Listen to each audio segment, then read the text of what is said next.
எதுக்கோ அவார்டு தருது. நல்ல புருஷங்கிற அவார்டு கொடுத்தோம் நமக்கு தான் மொதல் பரிசு. ஏன்னா காலையில் எழுந்திரிக்கிறதுலேருந்து நைட்டு தூங்குற வரையும் கொண்டாடிய ஒரு வேலை செய்ய வரல. நம்ம அருமை பேர் மேலே எந்த கவர்மெண்ட்டுக்கு தெரிய போகுது. சரி கோலத்தை போடுவோம். வெள்ளிக்கிழமை விடியும் வேலை வாசலில் கோலம் போட்டேன். புதன்கிழமையும் வியாழக்கிழமையும் சனிக்கிழமையும் வெள்ளிக்கிழமை விடியும் வேலை விதவிதமாய் கோலம் போட்டேன். சரி கோலத்தை போட்டாச்சு. இந்த குப்பை எடுத்துட்டு போய் கொட்டிட்டு போவோம். என்ன ரொம்ப தூரம் வந்துட்ட மாதிரி இருக்கு. இது நம்ம கோபால் வீடு மாதிரி இருக்கு. சரி இவனு காலையில இருந்து குப்பையை கொட்டியா? நம்ம வழக்கம் போல எங்கேயா கொட்டிட்டு போயிடுவோம். என்ன கோபால் இந்த பக்கம் என் வீட்டு வாசலுக்கே வந்து என்னன்னு கேக்குறியாடா? இப்ப புரியுது யாரு என் வீட்டு வாசல்ல குப்பை கொட்டுறான்னு பார்த்தா அது நீ தானா? நில்லு, இன்னைக்கு ஒரு பஞ்சாயத்தை கூட்டாம விட மாட்டேன்.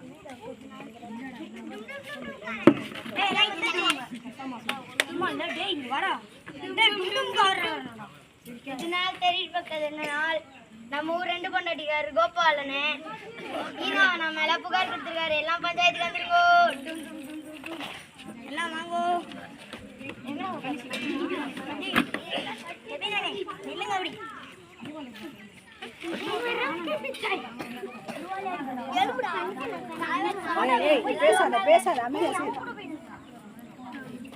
கண்ணுப்பட்டு என்னடா நம்ம எல்லாம் குடிட்டோம், இன்னும் பஞ்சாயத்து தலைவர் காணா?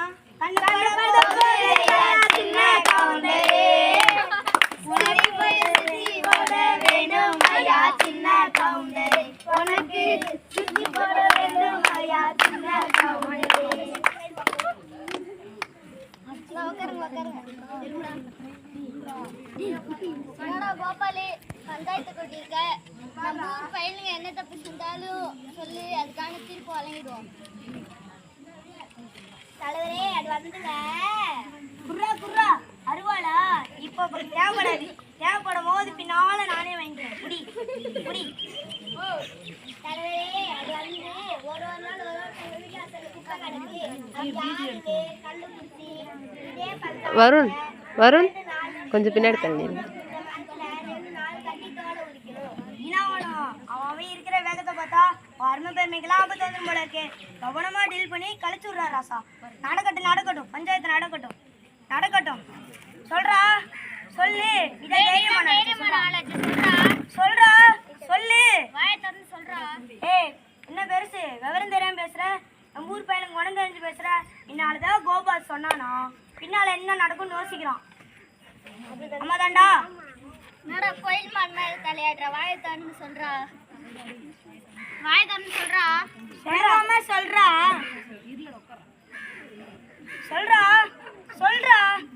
சொல்லுடா.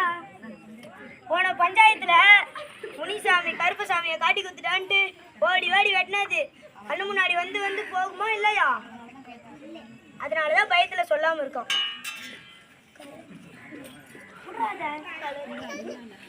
தலைவரே நான் என்ன நினைக்கிறேன், நீ என்னடா நினைக்கிற? அவன் நினைக்க வேண்டாம் மாடா. அவன் பொண்டாட்டி பிள்ளை பத்தி வந்துட்டான். நினைக்கிறேன். சொல்லக்கூடாதுடா.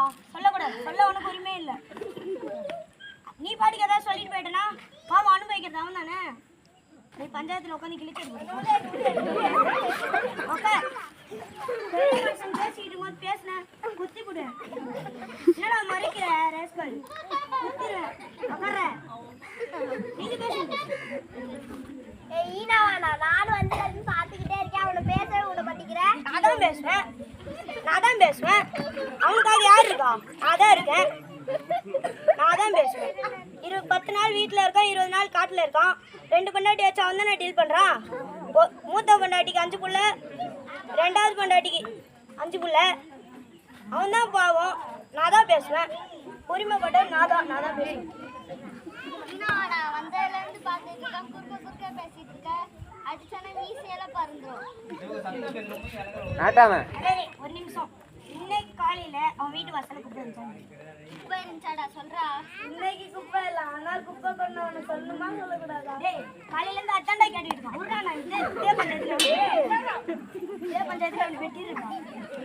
பாவம் பெரிய மனுஷன் காலையில இருந்து கேட்டுட்டு இருக்கான். மூடிட்டு உட்காந்துருக்கேன். இதெல்லாம் காலையில இருந்து கேட்கணும் வாய் தரணும் சொல்றா